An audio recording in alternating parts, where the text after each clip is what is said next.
Well, good morning. I hope y'all are in here to talk a little bit about dog marketing. That's what we're planning to talk about, so I hope y'all are up for that. My name is Summer Huggins. This is Elizabeth Doyle. We have done this presentation together, though separately a little bit, for the last couple of years. I'm going to speak. Elizabeth is going to speak. We're going to tie all those things together and then get y'all to talk with us, is what we're after. So I want to just give you a little bit of background on where I come from.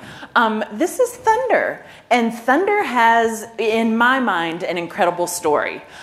During December of about 2006, well, it was December 2006, several friends of mine got together for a blogging luncheon. They just wanted to get together, talk about blogging, best practices, share tips with each other. Part of the entrance fee, if you would, to get into this luncheon was a bag of dog or cat food to take to the local shelter.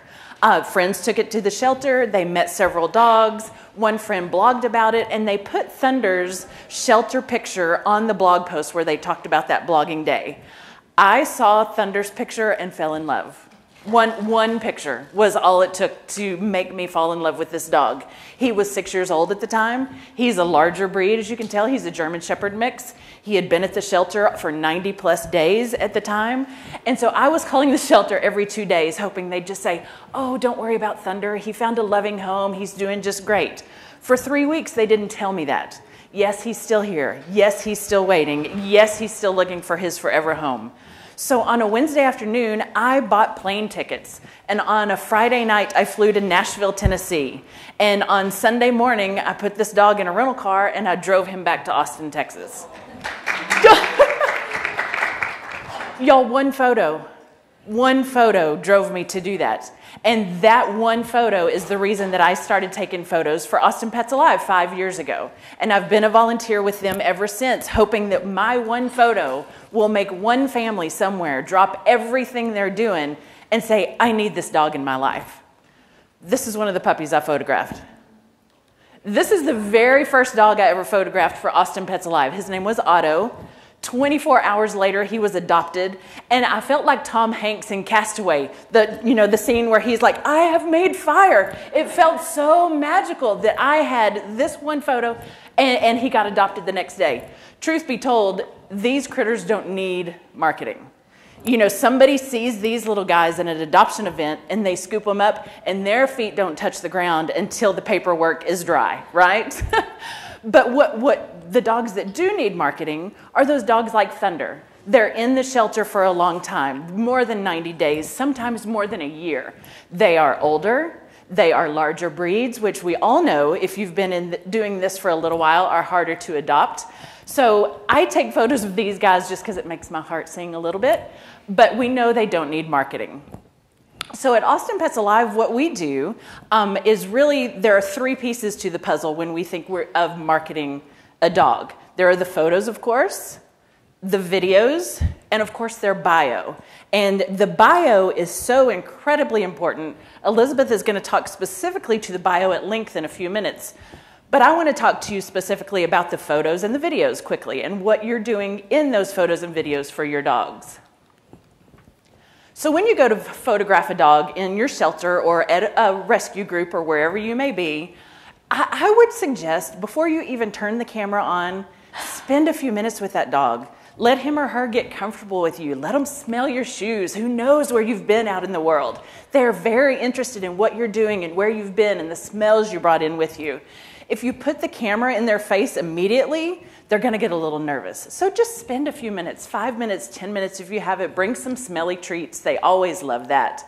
Shoot down at their level. If you're up above them, sometimes it distorts their bodies. They look like a floating head in the photo. So shoot down at their level if you can. Get down on the ground with them. Avoid harsh sunlight. That's pretty easy to do. Make sure you're shaded. If you shoot inside, get close to a window where that soft, beautiful, natural light is coming in. And aim for the dog's eyes. We have gotten a lot of photos where it's the side of the dog and more butt than face, which can be fun if they've got a wonderful curly tail or spots that you want to show off. but really try to get that dog's eyes, the emotion, the sparkle, the fun and the energy that's in his eyes. And highlight the dog's personality. You want to show that curly tail? Show that curly tail. But really look for something in your photos that makes that one dog stand out a little from the others. Now, we at Austin Pets Alive don't go for that pitiful Sarah McLachlan through the bars kind of thing. We want happy photos so that families can see the dog is happy. This dog likes to swim. I like to swim. This dog likes to curl up on the couch. I'm a couch potato. We really want to show that the dog can fit in with an adopter's life.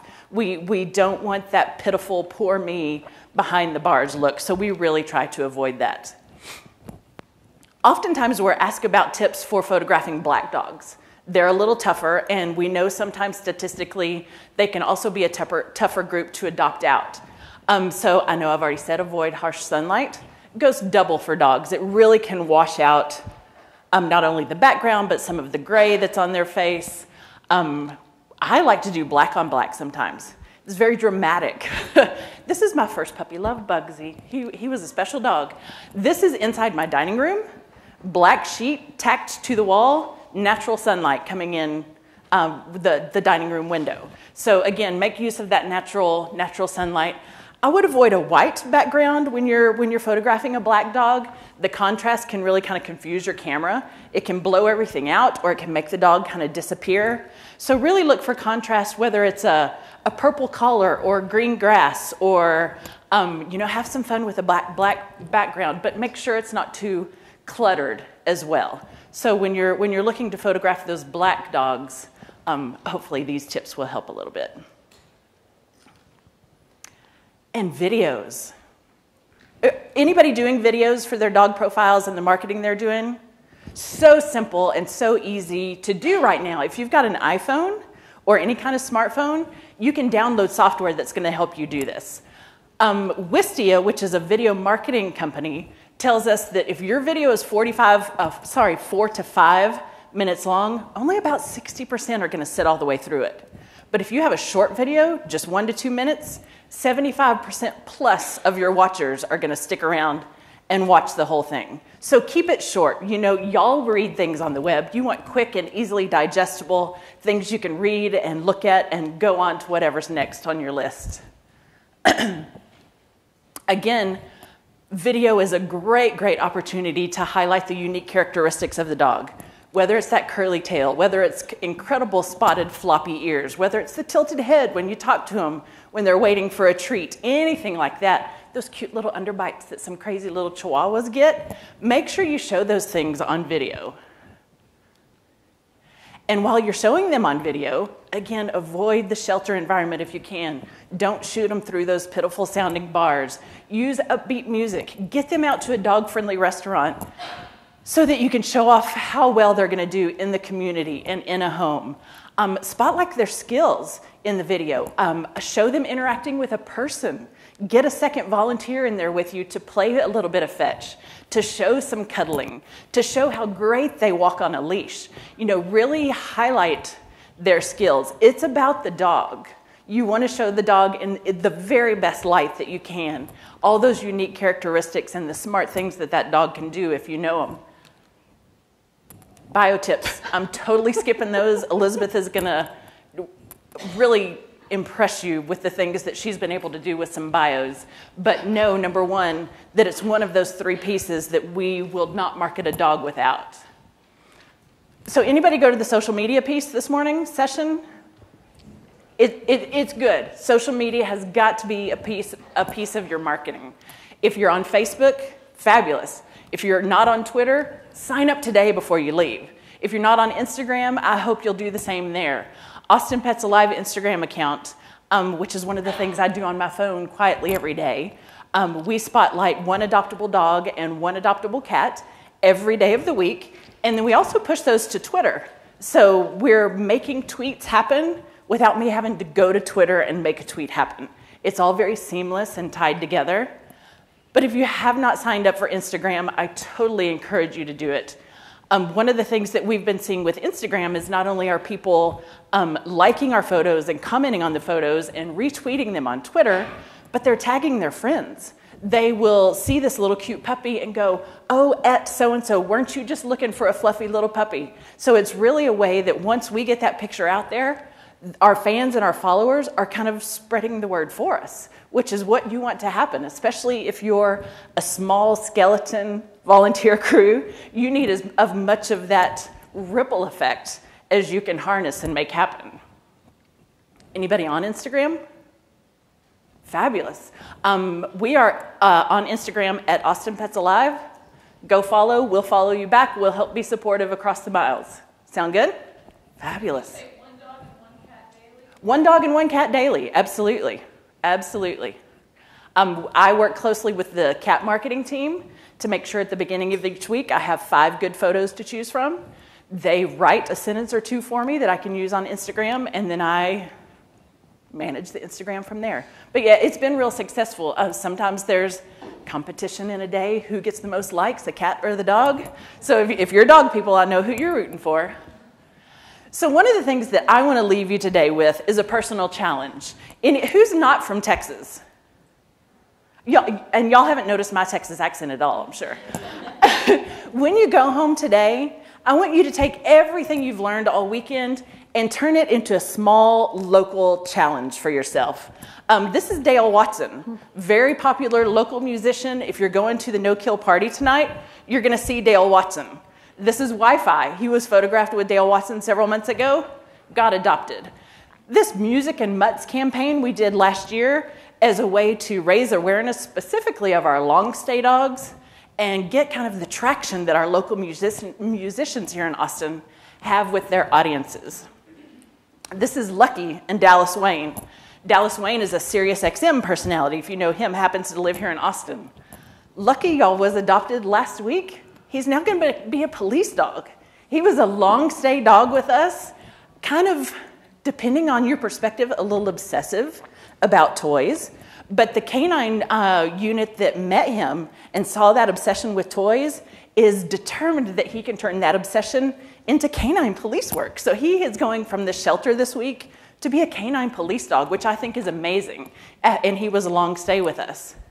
And this again, Shelly King. If you're around Austin for any amount of time, you will definitely know her name. And this is Hillary, long stay, adopted after we worked on this campaign last year. So if you happen to be in Savannah and there's all the historic homes you can think of, work with somebody to get dogs photos taken on the steps of those historic homes and share those photos far and wide. Another local idea, maybe your police department doesn't have the best of reputations. Introduce a dog and a police officer together in a photo to your community, maybe even in a video. I mean, I really challenge you to take what you're wanting to do for your dogs and think locally. Think about what your city, your town, your community has to offer. We are blessed with incredible musicians, and to really highlight those dogs. These musicians, fans, and followers on Twitter shared their photos far and wide. Again, it was that ripple effect, and they did a lot of the work for us. They also, when they left their photo shoot, many opened their pocketbooks and supported APA right there on the spot. So it became a good fundraiser for us too. Pardon me. I'm still trying to talk them into doing a calendar. I think it would be a great fundraiser for these photos, not only for APA, but for the musicians as well, to get some exposure for people who maybe don't know who Shelly King is, or maybe who don't know who Dale Watson is. I think it's great to kind of raise awareness for both groups. What was the timeline on this? Well, this was actually a full several months campaign. We had one volunteer coordinating it, working with some music groups in town, and the photos went on for months and months, collected them. But what we did, these dogs were all specifically long stay dogs. So we wanted just, their photos and videos and bios had been complete for months and months, but we wanted specifically one other way to get their faces out in the community. So were you posting like one a week or? Actually, we were posting as they happened. We didn't really give it a calendar. We wanted to make it pretty organic. So they were on Facebook, they were on Twitter. We did a few on Instagram as well. The musicians would retweet us, their followers would like, and it was just a great community connection with these dogs and the musicians. Yeah, thank you.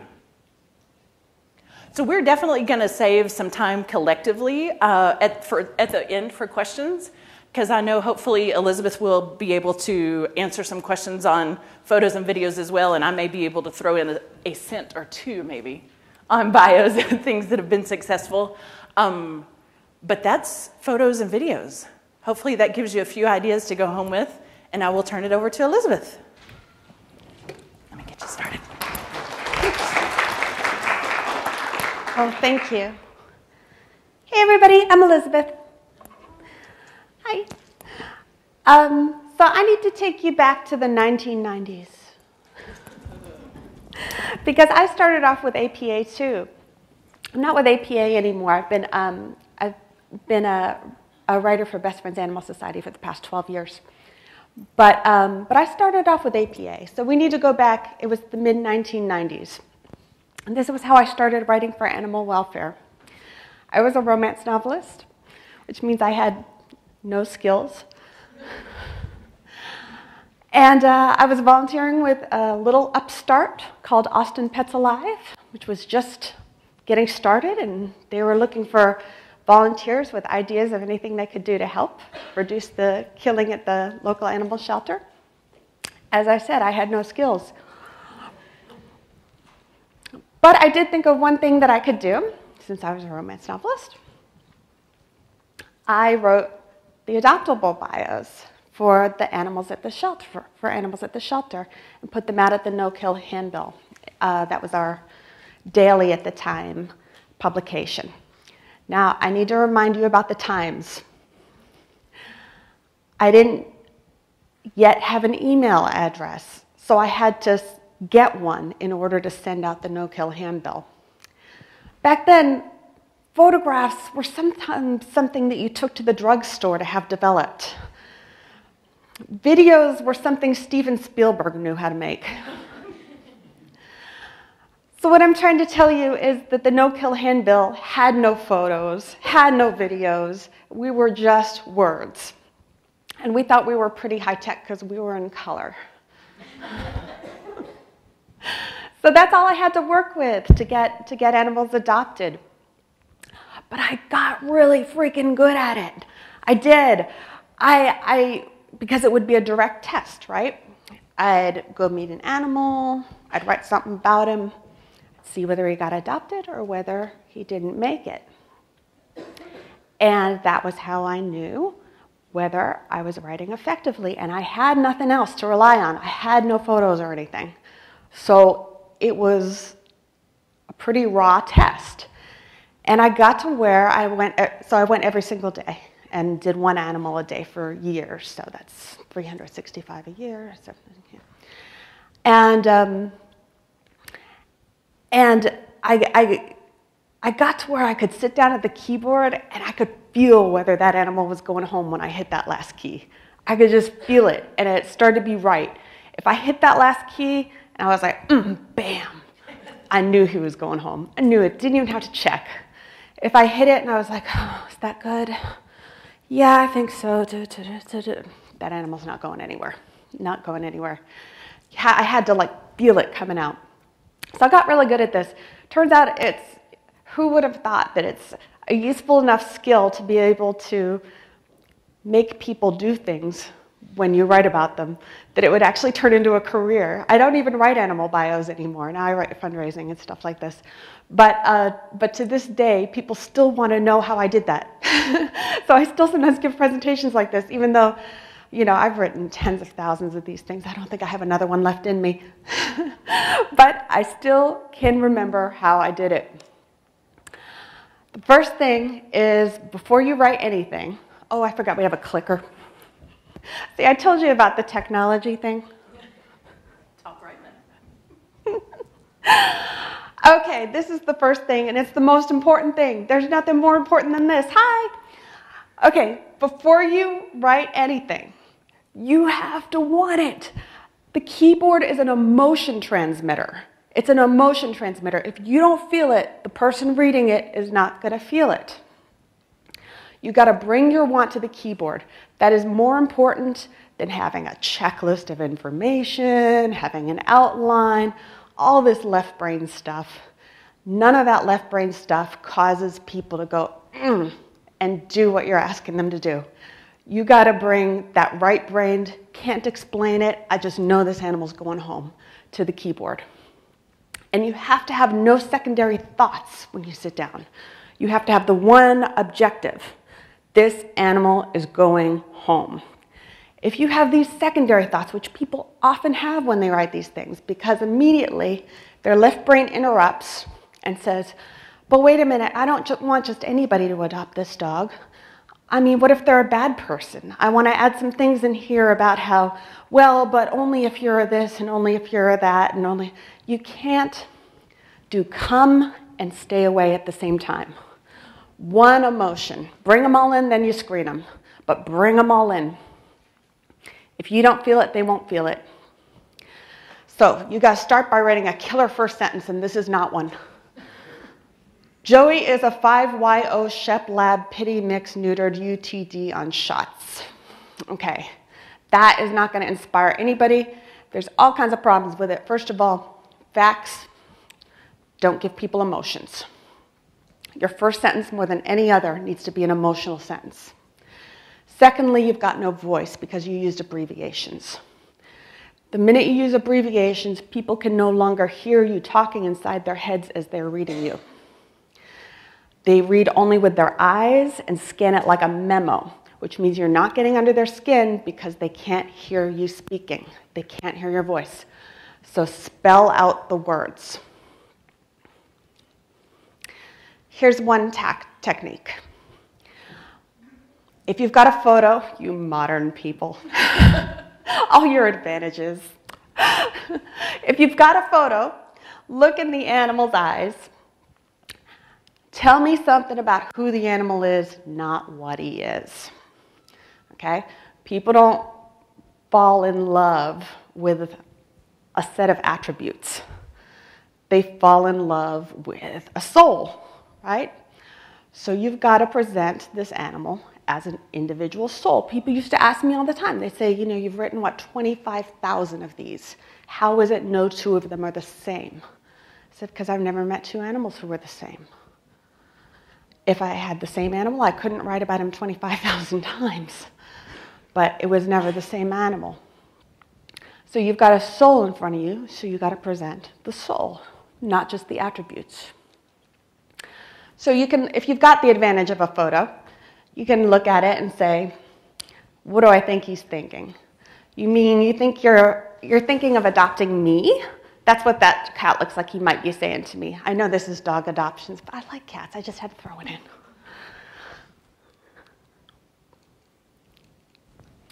This one looks like, to me, he's saying, at your service, Sherman is happy to be anything you want him to be except homeless. Boo boo. And this one looks to me like she's saying, Cicely loves you already and she hasn't even met you. So I would not give them any facts yet. You don't know how old these animals are. You don't know what their medical status is yet. At the top, you just want to say something that gets people's emotions. If you've got a picture, you want it to match the picture so people believe you, what you're saying. And then you can get into the details after you've grabbed them. Now remember, when you get into the details, this seems so obvious, but it's not too often done. You want to say all the best things the most, right? I know everybody thinks that's obvious, but a lot of times you walk into a shelter or a rescue group and you ask them to give you the rundown on a dog, and this is the list you get. Everybody's got a PhD in the problems. Recovering from mange, cat aggressive, mild arthritis, not good with other dominant dogs, afraid of thunder, some separation anxiety when left alone for long periods of time, able to leap tall fences and escape, left toe occasionally twitches. And then you ask them what's good about the dog, and they all say he's sweet and loving. And that's it. That's it. Why can't we have a list as long about the positives, as long and as specific? Because this is the exact opposite of the list you want when you're trying to advertise, put somebody's best foot forward, put somebody's best paw forward. You need to ask more questions. What does he do that's sweet? Remember, we don't develop character by using adjectives. We develop character using verbs. Things that somebody does is how we get to know somebody. And then the adjectives become obvious, right? So you need to be more specific positives. And remember that sometimes you can figure out the positives by the negatives. So if somebody says he's bad with dominant dogs, oh, does that mean he's good with submissive dogs? Somebody says he's sweet and loving. Yeah, I already explained that. So ask more questions about his positives. Otherwise, you're going to have a bio like this. Andy, unfortunately, has leash reactivity, a behavior where although he can live peaceably with other dogs so long as they're submissive, he may challenge alpha dogs for dominance. He does behave threateningly toward other dogs. Nobody is going to adopt this dog. And at the bottom you put, he's a loving boy, though, and so worth it. And you cannot undo the damage you've done up until here. You turn it around, you can still mention the negatives, but you're doing what you should do when you're trying to put someone out there as a great candidate, which is say the good stuff, stronger and more specifically than the bad stuff. Andy is so gentle that a cat could climb on his back and hug him around the neck. We've seen it happen. When people speak, he cocks his head at them, thinking, pondering, deciding what they'd like him to do. And if he can, he does exactly what would please them most. Well, except on walks. He's really bad with walks, no matter what you say. But the rest of the time, he's a love bug. You should see him when you turn on the TV, the way he races to his favorite spot on the couch. But don't worry, all it takes is the gentlest nudge to scoot him. So we mentioned the problem, but you know. Now, the ending is really important. You have to want people to call, and I've seen so many people scare people off with the ending, where they say, everything sounds good, and then they say, applicants must submit to rigorous home screening or something like that. You don't want to make them love the dog, but be too scared to call you. You know, you don't want to be that chaperone who's looking after the dog that nobody wants to approach. You got to seem really approachable. Please call me. I would love to hear from you. That doesn't mean you can't screen people. That just means that when you are trying to get people to call, it's better for everyone to call so that you can find that perfect one than to be so worried about the wrong person calling that you don't get any calls. Okay? So yeah, mention adoption requirements if you want, but without dropping the ball on making yourself sound friendly and welcoming to reach out to, okay? What was that? So here's an example of good final sentences and bad final sentences. So not as good, qualified adopters only, must have 6-foot fence, pink linoleum in the kitchen, green in both baths, must have no other pets, all adopters will submit to rigorous screening. That's ominous, isn't it? Better, please call. Ava is longing for an only pet home with a 6-foot fence, and if you can give her that, then you can give her a miracle. So I told you what the requirement is, but you're not scared to talk to me. So overall, this would be an example of what not to do. Jacques is, I just have a thing for Jacques Brel, so I name a lot of imaginary animals Jacques. Never mind. 8YO Pit Lab Goldie Shep X. Remember, you got to have a writing voice. Remember, facts aren't the best thing to put at the top. This dog is very sweet. Sweet means nothing. Sweet means nothing. But needs to go to a very special home because of extreme dog aggression. He's also had dental problems, blah, blah, blah. Here's our PhD and everything wrong with the dog.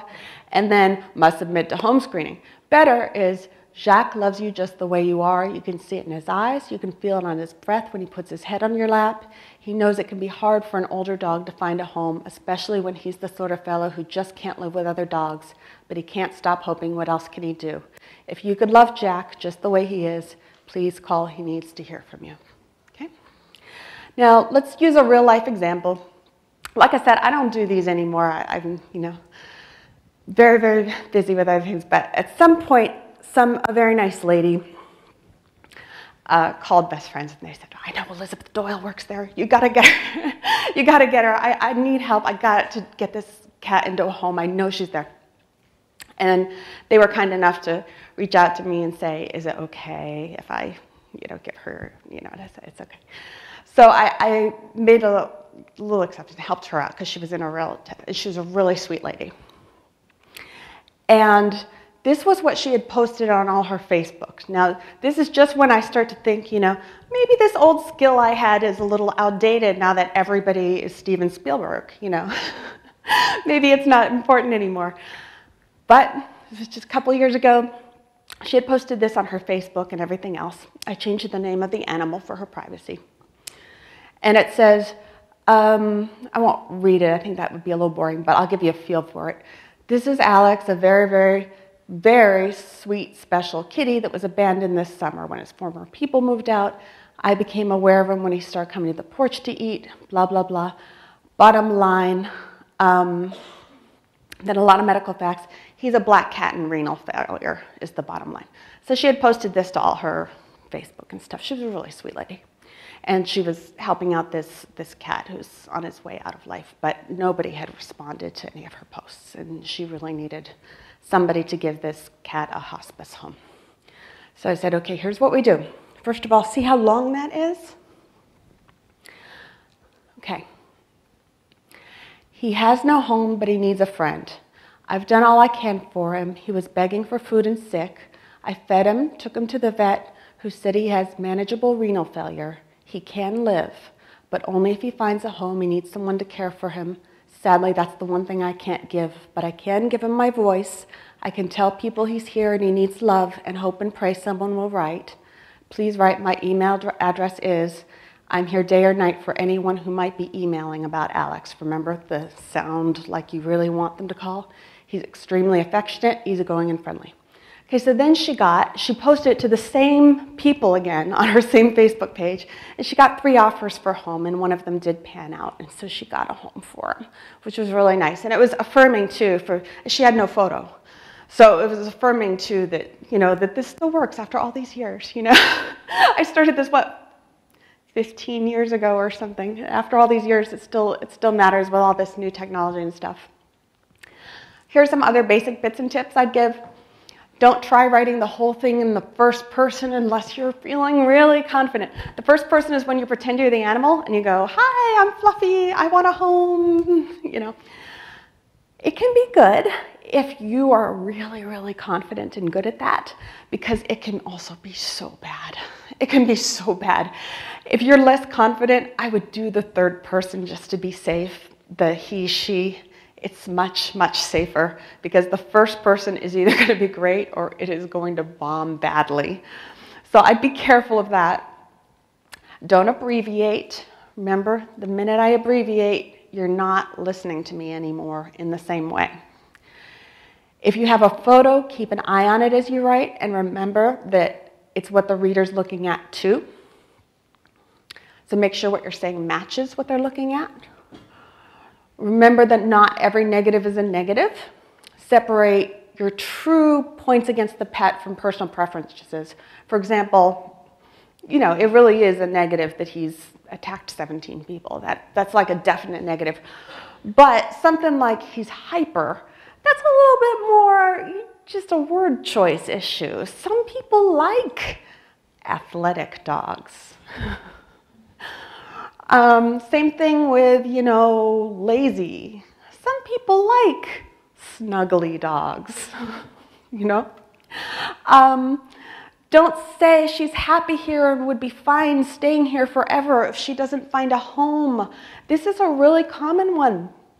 Sometimes people just use that as a little advertisement for their rescue group or sanctuary a little bit.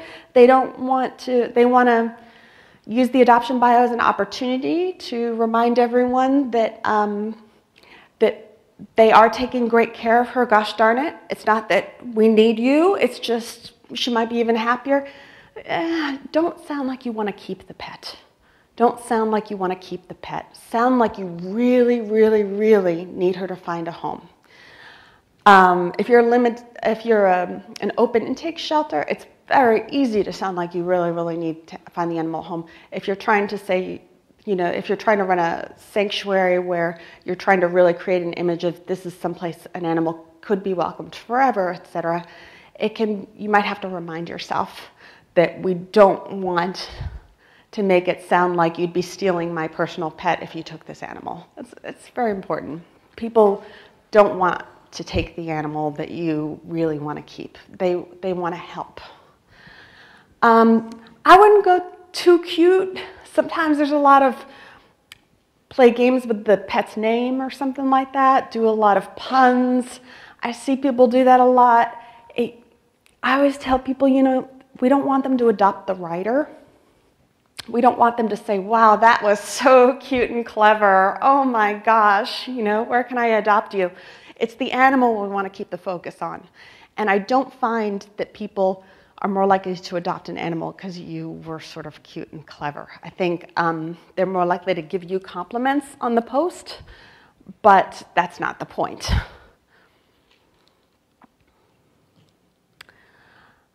Okay, then the very last and most important step after you finish writing one of these things, read what you wrote. Is it going to work? Would it make you go, oh, I need to adopt that animal? If your answer is, I think so, that's not good enough. That's not good enough. The answer has got to be, oh yes, oh yes. You've got to know it's going to work. You've got to be 100% sure it's going to work. And if you don't feel that, you have to start all over. Go back over it with your heart. You can't edit soul or emotion into a piece of writing. You can only edit facts and figures. You cannot edit a soul into a piece of writing. You have to throw out what you've got, start all over with a stronger emotion moving into your keyboard. And that's my bit. And she just told us we have 10 minutes left for questions.